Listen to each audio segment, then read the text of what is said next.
मेहनती किसान। एक बार की बात है, नाहरपुर गांव में देवी प्रसाद नाम का एक किसान रहता था।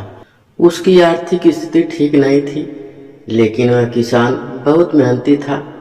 उसके पास एक खेत था जिस पर वह अपने पूरे परिवार के साथ दिन रात एक करके खेती करता था।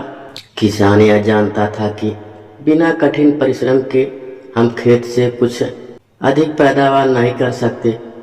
किसान के पास एक बैल था जिसका नाम हीरा था। वह उसी से अपने खेत की जुताई करता था, लेकिन बैल बूढ़ा हो चुका था और किसान के पास इतने पैसे नहीं थे कि दूसरा बैल खरीद सके। इसीलिए वह अपने खेतों की तरह अपने बैल का भी बहुत ध्यान रखता था। उसे प्रतिदिन नहलाता धुलाता या उनके खाने पीने के लिए अच्छे अच्छे चारे की व्यवस्था करके रखता था। एक बार किसान और उसकी पत्नी खेतों में काम कर रहे थे। तभी उसी रास्ते से एक साधु महात्मा जा रहे थे। किसान ने साधु महात्मा से कुछ पूछने की इच्छा जाहिर की। साधु महात्मा ने कहा, पूछो, क्या पूछना चाहते हो?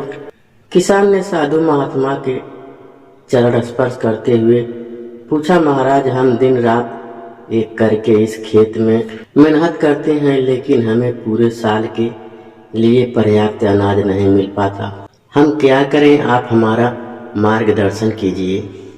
साधु महात्मा ने किसान से पूछा कि आप कितने साल से इस खेत में फसल उगा रहे हो?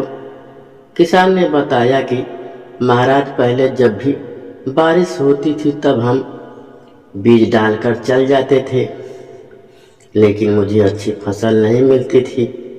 जबकि अब हम इस बार से अधिक मेहनत कर रहे हैं और इस खेत को उपजाऊ भी बना दिया है, लेकिन मुझे विश्वास नहीं हो रहा है कि हमें इस बार भी अच्छी फसल मिलेगी। साधु ने किसान से कहा, खेत को उपजाऊ होने से कम 2-3 साल लग जाते हैं। इसी मेहनत से खेत में काम करते रहोगे तो मैं आपको विश्वास दिलाता हूँ, एक दिन आपके खेत में इतनी फसल होगी कि आपके घर में रखने की जगह नहीं मिलेगी। साधु की बातें सुनकर किसान के मन में एक आस जागी और वह पहले से भी अधिक मेहनत करने लगा।